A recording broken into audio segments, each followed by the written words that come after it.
Duration of the fasting, उपवास का अवधि। उपवास कितने समय तक या कितने दिन तक हम कर सकते हैं, बाइबल से आज मैं बताना चाहूंगा। मेरे प्रियो, उपवास इंसान के लिए फायदा की बातें हैं, सांसारिक तौर से और आत्मिक तौर से। आत्मिक जीवन में वृद्धि होना अगर चाहते हैं तो उपवास के द्वारा परमेश्वर के साथ अपना संबंध को मजबूत करते हैं और परमेश्वर का जो गुण है उस गुण को अपनाते हैं। और सांसारिक तौर से जो फायदा है, एक अच्छे खासे तंदुरुस्ती जिंदगी जीना है तो इंसान को समय समय में उपवास करना चाहिए। उपवास करने के द्वारा इंसान का जो खून का संचालन बेहतरीन रूप से होता है, जो द्वारा इंसान तंदुरुस्ती रहता है। अगर कोई फैट से या कई चर्बी भी है वो घट जाता है, जो द्वारा और तंदुरुस्ती में रहता है। ये तो सांसारिक तौर से फायदा है। परंतु आज का जो सवाल है, ड्यूरेशन ऑफ द फास्टिंग, उपवास कितने समय या कितने दिन तक हम कर सकते हैं। बाइबल के मुताबिक उपवास को 7 भाग से बांटा गया है। मैं एक एक विभाग को आपके सामने रखना चाहूंगा संक्षिप्त समय में। पहली उपवास जो है, हम आधा दिन का उपवास करते हैं। आधा दिन मतलब 12 घंटे से ज्यादा या 12 घंटे हम करते हैं। हम भारतीय हैं, भारतीय के हिसाब से हमारा उपवास सुबह 6 बजे से लेकर शाम को 6 बजे यानी कि 12 घंटे का उपवास है। बाइबल में भी एक व्यक्ति है, वो आधा दिन का उपवास किया था और रिजल्ट भी उनको प्राप्त हुआ था। बाइबल में कौन व्यक्ति है जो कि आधा दिन का उपवास किया था? मेरे प्रियो, राजा यहोशापात वो आधा दिन का उपवास किया था। जब वो अपना शासन विभाग में थे, उसी समय में 3 राज्यों से राजा इनको आक्रमण किए थे, आमोनिय, मोआबिय और अम्मोनिय। जब यह बात राजा को सुनने में आया, राजा डर गया और जब डरा तो वो संसार की ओर नहीं देखा, अपना सैन्यों को बढ़ाने के लिए नहीं सोचा, बल्कि परमेश्वर के दरबार में जाकर अपने प्रजा के साथ वो उपवास किया। और जब वो उपवास किया, परमेश्वर की ओर से एक नबी उनको ये कहा कि ये लड़ाई तुम्हारा नहीं है, ये लड़ाई परमेश्वर का है और परमेश्वर आपको जीत दिलाएगा। और जैसे परमेश्वर की ओर से ये संदेश आया, वैसे ही राजा यहोशापात के साथ हुआ। आधा दिन का उपवास में ही परमेश्वर उनको रिजल्ट दिखा दिया। ये था आधा दिन का उपवास। और दूसरा उपवास जो है, 1 दिन का उपवास, जिसको हम कह सकते हैं 24 आवर्स। अगर आज सुबह 6 बजे से शुरू किए हैं तो कल सुबह 6 बजे तक यानी कि 24 घंटा। ये 24 घंटे का उपवास समय समय इस्राएल लोग, जो परमेश्वर के चुने हुए लोग, उपवास करते थे। कहीं ना कहीं नेक काम के लिए, कहीं ना कहीं जो पर्व है या त्योहार आता था, उसी समय ये उपवास क्या करते थे। ये था दूसरा उपवास। और तीसरा उपवास जो है, 3 दिन का उपवास, 3 दिन और 3 रात उपवास है। ये उपवास को बाइबल में बहुत सारे प्रभु के जन किया है। उन्हीं में से एजरा है, वो उपवास किया था। और साथ ही साथ हम जानते हैं एस्टर रानी, उसने भी 3 दिन 3 रात उपवास किया था।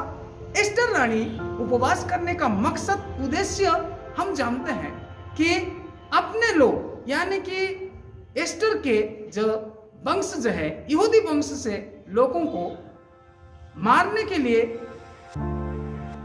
जो मंत्री का षड्यंत्र था, और उससे बचाने के लिए रानी एस्टर ने अपने लोगों के साथ 3 दिन 3 रात उपवास किया और राजा के दरबार में गई और वो बातें बताए। उसके बाद उनको उस जो खतरनाक था उसी से वो बच गए, या यहूदी लोग बच गए। ये था तीसरा उपवास, 3 दिन 3 रात। और चौथा उपवास जो है 7 दिन का उपवास। 7 दिन का उपवास राजा दाऊद ने किया था। अगर हम दूसरा सामुएल 12 अध्याय को देखते हैं तो वहां पर हमको प्राप्त होता है राजा दाऊद ने 7 दिन तक उपवास किया था, लेकिन उसका रिजल्ट मिल नहीं पाया। कारण यह था कि उसका उपवास में कहीं ना कहीं कमी या घटी था या विलंब था, इसके कारण उनको रिजल्ट नहीं मिला। और भी एक उपवास को अगर हम देखते हैं 7 दिन का, जब राजा शाऊल खत्म हो गया। अगर पहला सामुएल के पुस्तक 31 अध्याय देखते हैं तो उसमें इसका वर्णन है कि उसके प्रजा 7 दिन तक उपवास किए थे। ये था चौथा नंबर उपवास। और 5वां नंबर उपवास जो है 10 दिन का उपवास। ये 10 दिन का उपवास बाइबल में जगह जगह में प्राप्त होता है, परंतु 10 दिन का उपवास, 10 दिन का उपवास कौन किए थे मेरे प्रियो? हमारा प्रभु यीशु मसीह के चेले उपवास किए थे। जब प्रभु यीशु मसीह स्वर्गारोहण हुए, यानी कि 40वां दिन में प्रभु यीशु मसीह उपवास स्वर्गारोहण हुए, तो उस समय प्रभु यीशु मसीह के चेले ऊपरी कटरी में 10 दिन तक उपवास करते रहे और 50वां दिन में पवित्र आत्मा आया, यानी कि 10 दिन तक उपवास किए थे।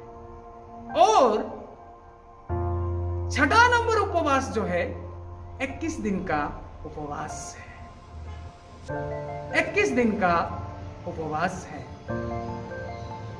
21 दिन का उपवास दानियल जो प्रभु का एक महान भविष्यद्वक्ताओं में से गिना जाता है, जो कि कोई व्यक्ति सोते समय कोई सपना देखता था और उसका सपना को बताता था, साथ ही साथ अर्थ को भी बताता। और उस दानियल ने 21 दिन का उपवास किया था। और आखिरी बात है 7वां नंबर उपवास मेरे प्रियो, बाइबल में सबसे बड़ा अगुवा जिसको हम मूसा को कहते हैं, मूसा 40 दिन तक उपवास किया था। और जो हमारा प्रभु यीशु मसीह भी 40 दिन तक उपवास किया और शैतान से वो परखा गया और शैतान से वो जीत हासिल किया। और जब प्रभु यीशु मसीह 40 दिन तक उपवास किए थे, उस समय उनको ज्यादा भूख था और उसी समय शैतान आकर उनको बहकाने के लिए कोशिश किया। अगर तू परमेश्वर का पुत्र है तो ये पत्थर को तू रोटी बनाकर खा सकता है, परंतु प्रभु यीशु मसीह ने उस शैतान का चाल को समझ गया, क्योंकि वो सर्वज्ञानी था, इसलिए वो शैतान के बहकाव में नहीं आया और वो